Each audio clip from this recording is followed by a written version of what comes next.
문재인 대통령 오늘 73주년 광복절 축사를 통해서 한반도 비핵화, 종전선언 그리고 평화협정에 대해서 다시 한번 강조했습니다. 다음 달 3차 남북 정상회담을 앞두고 있죠. 경축사에 담긴 의미 자세히 살펴보도록 하겠습니다. 두 분 모셨습니다. 한국국가전략연구원 문성묵 통일전략센터장 그리고 아산정책연구원의 신범철 안보통일센터장 오셨습니다. 어서 들어오십시오. 네, 안녕하십니까. 예. 자, 두 분한테 공통 질문을 먼저 가볍게 던지겠습니다. 먼저 문 센터장님한테 오늘 경축사 들으셨죠? 네. 자, 가장 귀에 들어오는 단어가 어떤 거였습니까? 제 귀에는 가장 먼저 들려온 단어가 한미동맹과 완전한 비핵화였습니다. 네. 그래서 한미동맹을 강조했고요. 용산이라고 하는 장소를 선정한 것도 그 의미가 있다고 얘기를 했고 네. 한미동맹을 바탕으로 해서 완전한 비핵화 또 그것이 돼야 문재인 대통령이 원하는 경제 공동체 분단의 극복 가능하다. 네. 저는 그런 부분이 가슴에 와닿습니다. 예.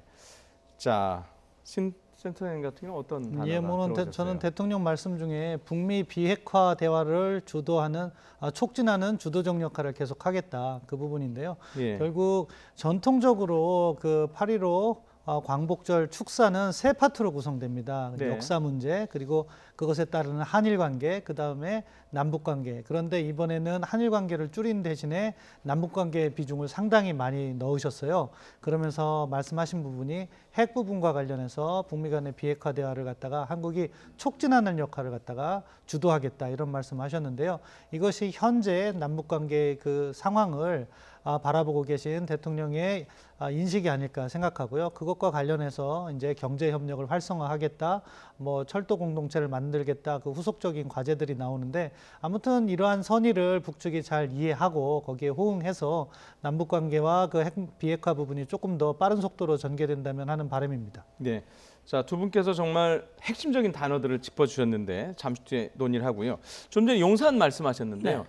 그 대통령도 언급을 했지만 용산에서 이제 오늘 광복절 행사를 한 의미 어떻게 봐야 될까요? 예, 저도 그 행사가 진행되는 걸 보면서 용산에 있는 국립박물관 야외에 이제 행사장을 만들어 놓고 하는 거거든요. 조금 날은 덥긴 했지만요. 아주 무더운 날씨에 참석자들이 안 무더워서 이제 고생을 전부 했을 거고 부채를 계속해서 붙이고 부채질을 있더라고요. 하고 예. 특히 나이 드신 어르신들 아마 힘들었을 거고 또 실제 그 공연을 준비한 합창단이라든지 상당히 힘들었을 것 같은데 그럼에도 불구하고 그 장소를 선택한 것은 대통령 경축사에서 언급했듯이 네. 용산은 일제 수탈이 시작된 곳이고 일제 예. 군사 기지가 있었던 곳이고 네. 그래서 일제를 거쳐서 이제 주한 미군이 주둔했기 때문에 네. 사실 오늘 나와 있듯이 114년 만에 실질적으로 우리 손으로 들어온 것이고 네. 이곳을 미국의 뉴욕에 있는 센트럴 파크와 같은 우리 생태평화공원으로 네. 생태공원으로 만들겠다라는 걸 강조를 하셨습니다. 그러면서 이제 그 얘기에 주한미군이 캠프험프리 평택으로 이전하면서 한미동맹이 더 공고해졌고 네. 이 한미동맹이 있었기 때문에 오늘의 대한민국이 있다. 그리고 트럼프 대통령과 처음 만나서 네. 한미동맹을 더욱 강화해 나가기로 했다. 네. 그리고 북핵 문제를 대화를 통해서 평화적으로 해결해 나간다. 이게 모든 것의 기본이다라고 하는 것을 강조한 것이 용산을 선택한 중요한 의미 중에 하나인 것 같습니다. 네. 자, 용산의 의미 짚어봤고요. 조금 전에 신 박사님이 얘기한 이 주도적 역할 지금부터 분석을 할 텐데 우선 대통령의 얘기, 말씀을 먼저 들어보고 풀어가도록 하겠습니다. 남북 간의 더 깊은 신뢰관계를 구축하겠습니다. 북미 간의 비핵화 대화를 촉진하는 주도적인 노력도 함께해 나가겠습니다. 저는 한반도 문제는 우리가 주인이라는 인식이 매우 중요하다고 생각합니다. 남북관계 발전은 북미관계 진전의 부수적 효과가 아닙니다. 오히려 남북관계의 발전이야말로 한반도 비핵화를 촉진시키는 동력입니다. 자, 주도적 역할, 촉진. 저도 상당히 의미 있게 들었는데요. 저 말을 들으면서 가장 먼저 떠올랐던 게 며칠 전에 미국에서 나왔던 얘기예요. 남북관계와 북미관계는 비핵화 같이 가야 된다. 남북이 너무 좀 빨리 가면 안 된다 이런 의미로 얘기했는데 그거에 대한 화답이라고 봐야 될까요? 어떻게 봐야 됩니까? 예, 뭐 그거에 대한 화답이면서도 그럼에도 불구하고 남북 관계를 조금 더 중시하는 듯한 예. 메시지가 있는 거죠. 예. 북미 관계에 종속된 것이 아니라 그 자체로 의미가 크고 남북 관계 진전을 통해서 비핵화도 우리가 이끌어낼 수 있다는 어떤 자신감과 정책의 방향성을 담으신 거라고 보는데요. 네. 아무튼 지금 3차 남북 정상회담을 앞두고 있고 그것을 준비하면서 여러 가지 생각이 있으실 겁니다. 그러니까 결국 미국 간의 뭐 폼페오 장관의 방북 이야기도 나오지만 그런 부분이 진전이 안 됐을 때는 김정은 위원장을 직접 설득해서 비핵화를 갖다가 한층 더 이끌어내는 그런 견인차 역할을 해야 되는 부분이 있고 네. 또 현재 지난번 고위급 회담에서 리선권 그 조평통 위원장이 이야기했던 한국 정부가 판문점 합의를 이행을 조금 더 잘해야 된다 그런 부분에 있어서 구체적인 어떻게 방향성을 제시했다고 봅니다. 그러니까 철도 연결 사업이나 이런 걸 해서 그러니까 우리가 현재 정상회담을 앞두고 네. 남북 관계도 이끌어 나가면서 비핵화도 동시에 견인하겠다 하는 의지를 밝히신 거라고 생각합니다. 예. 자, 혹시나요. 이게 미국의 입장에서 들어보면 혹시 뭐랄까 그 남북 관계나 북미 관계를 같이 가야 된다는 입장을 가진 미국의 입장에서는 약간 좀 다르게 해석할 여지는 있는 건 아니겠죠? 지금 한국 정부의 입장은 뭐 미국도 잘 알고 있습니다. 네. 오랫동안 우리가 남북 관계 발전을 위해서 애를 써왔죠. 뭐 지금 네. 정부뿐만이 아니라 앞에 김대중 정부 그 앞에도 우리가 화해협력이라고 하는 기조하에 남북 대화도 있었고 네. 교류도 있었고 협력도 있었는데 미국의 이번 입장은 남북 관계 발전은 한반도 평화에 기여를 한다. 따라서 그 부분에 대해서 미국도 지지하고 동의하고 협력한다라고 하는 입장이거든요. 다만 지금 독특한 상황이 뭐냐면 네. 북한이 핵 개발, 북한의 핵 위협이라고 하는 것이 도를 넘었고 미국 본토까지 위협하는 그런 상황이 와 있기 때문에 예. 지금 북미 간 대화의 개시는 북한 핵 문제 해결이거든요. 네. 그리고 사실 우리 대통령께서 남북 관계 발전이 한반도 비핵화의 동력이라고 말씀하셨지만 그러나 현실적으로 보면 비핵화의 진전이 없이는 남북 관계 발전도 굉장히 이 한계에 봉착할 수밖에 없다고 하는 것이 현실적인 현실입니다. 것이고 예. 북한도 거기에 대해서 강력한 불만을 얘기하고 있는 거거든요.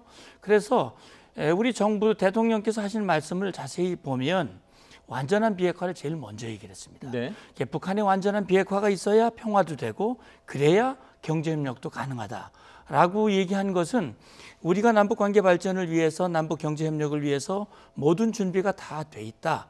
그러나 비핵화에 대한 열쇠 그걸 풀어가는 것은 북한 당국의 김정은 위원장의 결단에 있는 것이다 라고 하는 것을 함께 담고 있기 때문에 제가 생각할 때는 폼페이오 장관도 오늘 아침에 뭐 강경화 장관과의 대화 얘기를 했습니다만 네. 한미가 긴밀하게 소통하고 있고 남북관계 발전과 이것이 비핵화에 긍정적인 다시 말하면 남북관계를 발전시켜서 북한으로 하여금 좀 더 발전시키고 원하면 비핵화에 진전을 해라.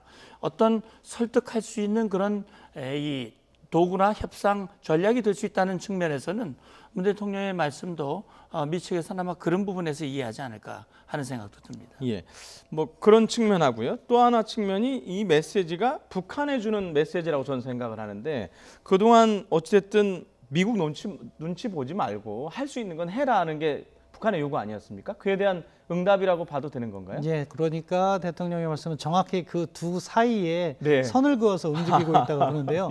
미측에는 그러니까 예. 너 남북 관계를 너무 앞서가지 마라는 얘기고 예. 북한의 요구 사항은 남북 관계를 먼저 나가자는 얘기입니다. 그러니까요. 속도를 빨리 내자. 예. 그러니까 우리는 어떻게 보면 미측에 대해서는 비핵화를 강조하면서도 북한에 대해서는 남북 관계 부분에 있어서 일정 부분 우리가 선행 조치를 할 테니까 너희들도 비핵화를 좀 촉진해라. 그 아주 정확한 중간선에서 움직이고 있다. 그러니까 끼어 있는 평가합니다. 예, 부정적으로 보면 끼어 있는 건데 긍정적으로 보면 그 선을 타면서 양측을 견인하려고 하는 거죠. 이렇게 보면 오늘 그 예. 연설 내용에 남북 경협의 실질적인 효과 그래서 이제 170조 네. 언급을 했고 그 얘기를 하면서 세 가지를 얘기했죠. 개성공단, 금강산 관광, 철도, 도로 연결, 착공식 금년 내에 한다. 그러니까 우리는 준비가 다 됐으니 이것이 제대로 되려면 당신들 북측이 결단을 하고 조치를 취해야 된다라고 하는 것. 그러니까 북한의 요구에도 화답을 하고 미국에게도 우리는 이것은 비핵화를 위한 추동 그런 방식이다라고 하는 것도 함께 얘기하고 싶은 그런 뜻이 담겨져 있는 것 같습니다. 예. 자, 경제 얘기가 나왔으니까요. 자연스럽게 경제 얘기로 좀 넘어가도록 하겠습니다. 대통령이 경제와 관련한 얘기도 여러 차례 얘기를 했는데요. 들어보고 얘기를 이어가겠습니다. 우리의 생존과 번영을 위해 반드시 분단을 극복해야 합니다. 정치적 통일은 멀었더라도 남북 간의 평화를 정착시키고 자유롭게 오가며 하나의 경제 공동체를 이루는 것, 그것이 우리에게 진정한 광복입니다. 평화가 경제입니다. 자, 평화가 경제입니다라는 단어. 제가 이렇게 비유를 하면 좀 그렇지만 예전에 이전 대통령이 통일대박 얘기하는 거하고 어떻게 견질 수 있을까요? 뭐 비슷한 맥락이라 봅니다. 결국 예. 남북 관계가 발전되고 그 한편으로 비핵화가 이루어지면 한반도의 경제적 성장 가치는 상당히 높은 거죠. 네. 그렇기 때문에 그 부분을 강조하시는 거라고 보고, 이것은 정상회담을 앞두고 북측에 대해서는 보다 밝은 미래를 갖다가 제시함으로써 우리 쪽의 비핵화 요구를 좀 수용할 것을 갖다가 이렇게 협상으로의 견인이라고 볼 수 있겠는데요. 그 과정에서 이렇게 우리가 추진하고 있는 정책들이 하나하나 실현되기 위해서는 결국은 또 비핵화라는 부분에 있어서 진전을 나가야 된다는 점에서 약간은 어떻게 보면 제자리를 맴돌고 있는 이 현실이 좀 안타까울 따름입니다. 네. 자, 오늘 경축사를 저희가 분석을 해봤더니 경제가 19번 나왔고요. 그 다음이 평화가 21번 이었고요.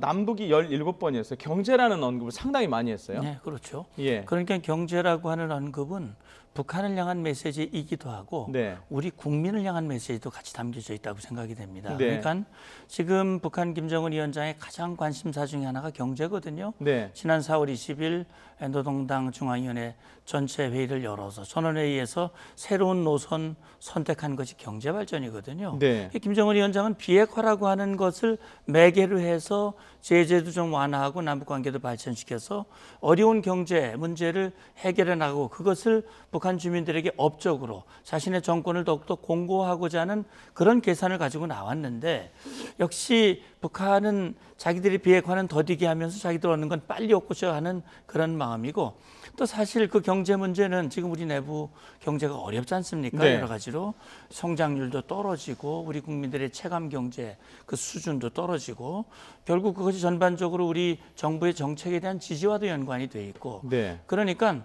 이렇게 평화를 위한 노력을 하는 것은 다 경제를 위한 것이다. 따라서 이것이 되면 오늘 이 접경 지역에 있는 우리 주민들의 어떤 희망을 갖게 하는 그런 얘기도 있었거든요. 네. 그런 차원에서 이 경제를 강조하신 것은 북한과 우리 어떤 국민들을 향한 메시지가 같이 담겨져 있기 때문에 그런 단어를 많이 얘기한 것 같습니다. 예. 자, 오늘 구체적인 방안들도 지금 말씀을 하셨는데 그중에 이게 궁금하더라고요. 철도와 도로 연결 관련해서 올해 안에 착공을 하는 거를 목표로 하겠다를 얘기를 했는데요.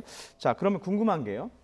자, 철도 도로 연결을 하는데 지금 이른바 그러니까 비핵화 문제 그리고 유엔의 제재 문제와 별도로, 물론 그게 잘 되면 상관이 없겠지만 그게 약간 삐걱거려도 올해 안에 착공을 할 수가 있을까요? 어떻습니까? 이 부분이 사실 대통령께서 아주 구체적으로 말씀을 하지 않으셨기 때문에 그 네. 유엔 제재에 어떻게 적용되는가는 조금 살펴볼 부분이 있는데요. 우리 한국의 영토 내에서 연결 사업을 준비하는 것은 문제가 되지 않습니다. 다만 북한 쪽에 가서 이제 철도 연결 사업을 해서 자산이 들어가거나 돈이 들어가는 문제는 유엔 안보리 제재 2375호의 위반입니다. 다만 그것을 갖다가 처리함에 있어서 예외를 요청할 수 있는 부분이 있는데요. 그러니까 그 유엔 제재가 어떻게 구성되어 있냐면은 이러한 공공건설 사업으로서 이익을 수반하지 않는 것은 유엔 대북제재위원회의 케이스 바이 케이스로, 그러니까 사안별로 승인을 얻으면 추진할 수 있다. 그러니까 유엔 제재가 그대로 있다고 하더라도 우리가 만약에 제재위원회의 승인을 얻는다면 북측 지역에서 철도 연결 사업을 할 수 있는 거죠. 다만 이제 현재의 흐름에서 미국은 어떻게 보면은 제재를 갖다가 준수하는 것을 지금 강조하고 있는데, 비핵화에 진전 없이 우리가 철도 사업을 연결하겠다고 하면 대북제재위원회에서 승인을 받을 가능성이 적고, 따라서 이 정책의 실현 가능성은 현재로서는 높지 않다. 그럼에도 불구하고 대통령께서 이 부분을 언급하신 것은 판문점 그 정상회담에서도 나온 것처럼 북측이 철도 연결 사업을 상당히 관심을 갖고 있고 있고 이번에 고위급 회담에서도 리선건 위원장이 철도 부분을 강조했고 네. 그렇다 보니까 너희들이 비핵화 조치를 조금 해준다면 우리가 철도 연결 사업은 보다 앞서서 해줄 수 있다 하는 메시지를 전한 거라고 보는데요. 네. 아무튼 이것을 위해서는 이제 뭐 정상회담이나 또는 폼페이오 국무장관의 방북을 통해서 적어도 신고 정도를 얻어내고 다음 단계로 진전을 시키면서 예외를 허용받을 수 있는 상황 정도의 비핵화의 진전, 이것이 뒷받침된다면 금년 내로 착공은 가능하다, 그렇게 평가하겠습니다. 하지만 쉬운 일은 아니겠죠. 예.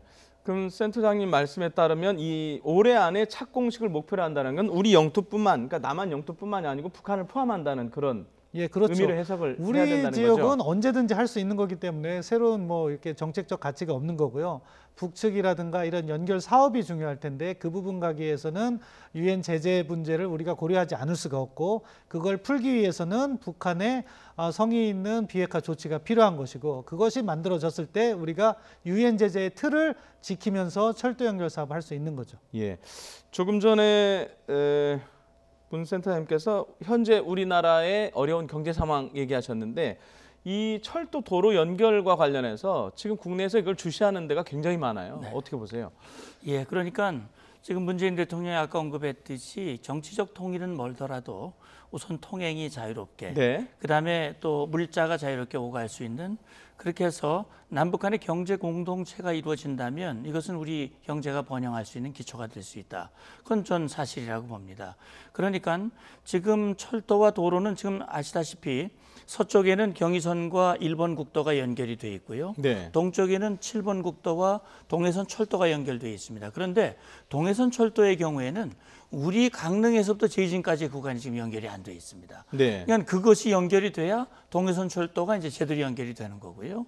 그다음에 경의선 철도의 경우 연결은 돼 있지만 사실 문산 봉동까지만 운영이 됐기 때문에 실제 보면 이제 개성으로부터 평양 그 이쪽에는 북측 철도의 현대화, 네. 또 도로의 현대화가 중요하거든요. 네. 제가 볼 때는 지난번 4.27 판문점 선언 당시에 김정은 위원장이 우리 대통령에게 가을에 평양 오실 때 도로 저희 교통이 아주 불비하다, 네. 이런 얘기를 했거든요. 네. 그런 차원에서 봤을 때 지금 그 전에 북한이 정말 결단을 내려서 북미 간의 비핵화 협상이 진전이 되고 제재 완화 여건이 된다면 뭐 금년 내에 착공식하는 거 별 어려움이 없을 수 있습니다.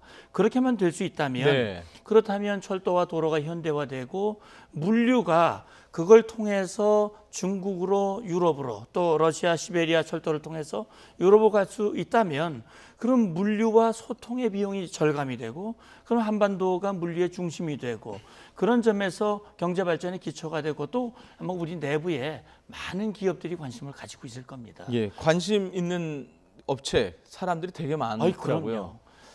예. 그래서 결국 김정은 위원장이 그런 경제 발전을 원한다면 네. 역시 비핵화의 결단, 그것이 중요하다라고 생각이 됩니다. 예.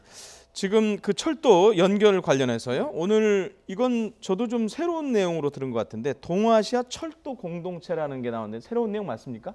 예, 그렇습니다. 그러니까 문재인 정부에서는 동북아 다자 협력, 다자 안보 협력 차원에서 동북아 플러스 안보 공동체, 이것을 갖다가 대선 공약으로 만들었습니다. 네. 아마 그것과 관련해서 여러 가지 공동체 사업에 대해서 연구를 했을 거예요. 그 중에 하나 이번에 제시된 것이 동아시아 철도 공동체 제안인데, 그러니까 이것이 비단 남북 간의 협력뿐만이 아니라 러시아로, 중국으로, 또 몽골로 이렇게 뻗어나가서 경제적 부를 더 창출하면 좋지 않겠느냐 하는 제안이라고 생각합니다. 뭐 잘 되면 좋은데 여기에 이제 일본 문제와 미국까지도 포함을 했는데, 그럼 과연 우리가 대한해협 밑으로 철도를 연결할 것인지, 그리고 이게 사실은 미국은 이 부분에 관련이 되어 있지 않은데 미국을 더군다나 제재를 강조하고 있는 미국을 현 단계에서 어떻게 포함시킬 수 있을지, 이런 과제는 남아 있는데, 미국은 아무튼 자본만 그렇죠. 들어오는 뭐 그런 자본에서 개념이죠. 이윤을 하면 되겠죠. 예. 근데 이제 현 단계에서 실현하기보다는 중장기적 비전이라고 생각하고요. 네. 그런 차원에서 제시를 했고 앞으로 외교부라든가 경제부처에서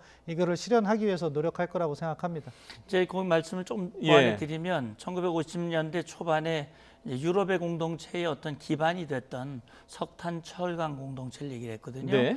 그리고 그것이 결국은 1, 2차 세계대전을 치렀던 유럽의 평화와 안정이 가져오고 결국 그 결과로 이제 유럽의 민주화, 그다음에 동서독의 통일 그런 것들이 결국 그것이 기반이 됐다라고 하는 것. 그래서 지금 남과 북이 분단이 돼 있고 또 그 분단을 극복해야 하는 과제인데 역시 철도라고 하는 이런 공동체를 통해서 그런 경제 협력과 함께 나아가 평화와 안보로 연결될 수 있다면 안중근 의사가 옥중에서 썼던 동양 평화론 네. 이런 것들이 현실화될 수 있는 것도 있는데 근데 지금 현실과 그 이상은 너무 차이가 많이 나기 때문에 그것이 현실화될 수 있는 그런 실질적인 노력이 이제 필요한 것이죠. 네.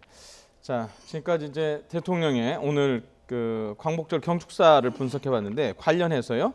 자, 북한으로 지금 방문이 예정이 돼 있거나 확정이 된 사람이 제 기억으로는 폼페이오 미국 국무장관이 있고요. 시진핑 주석이 간다는 얘기가 있고요. 우리 문재인 대통령은 확정이 돼 있죠.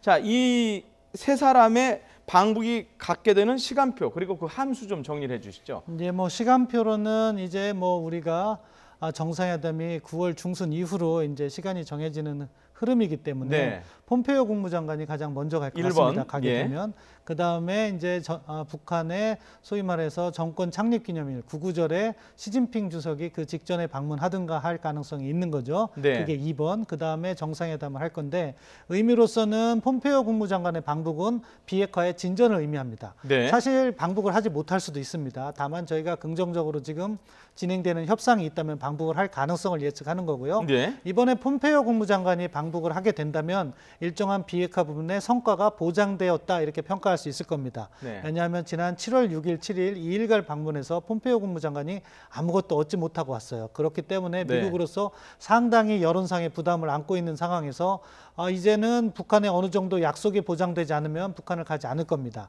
그렇기 때문에 미측이 요구하고 있는 신고에 대응해서 미측이 종전선언을 해주는 조건으로 타협이 이루어진다면 폼페이오 국무장관이 북한을 방문해서 김정은 위원장에게 그런 이야기를 직접 확인하고 비핵화 부분에 진전이 있는 거죠. 아주 긍정적인 방문이라고 평가합니다.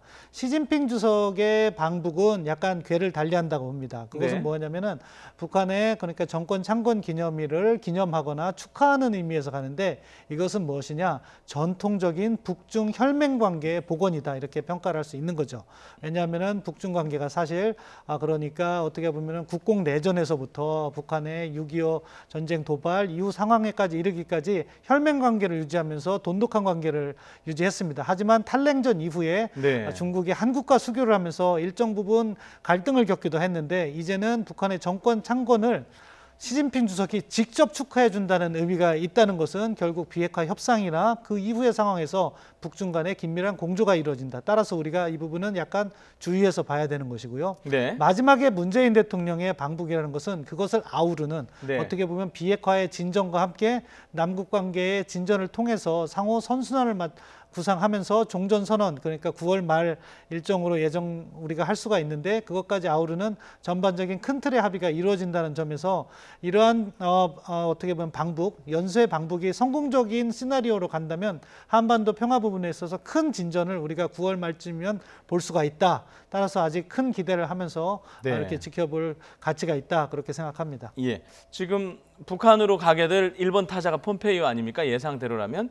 근데 어찌됐든 북미 간에 지금 판문점 접촉이 재개됐다는 긍정적인 신호가 나온 것 같고 일부 보도지만은 핵시설 리스트와 종전선언을 이렇게 서로 교환하는 방식으로 지금 의견 접근이 왔다고 그러는데 그 방향으로 지금 잘 가고 있다고 저희가 판단을 될까요? 예, 지금 뭐 결과는 지금 예단하기 좀 어렵습니다만 네. 결국 북한과 미국 공이 6.12 성명에 합의를 했고 또 역시 이 협상은 계속 해야 된다라고 하는 강한 의지들을 서로 가지고 있거든요.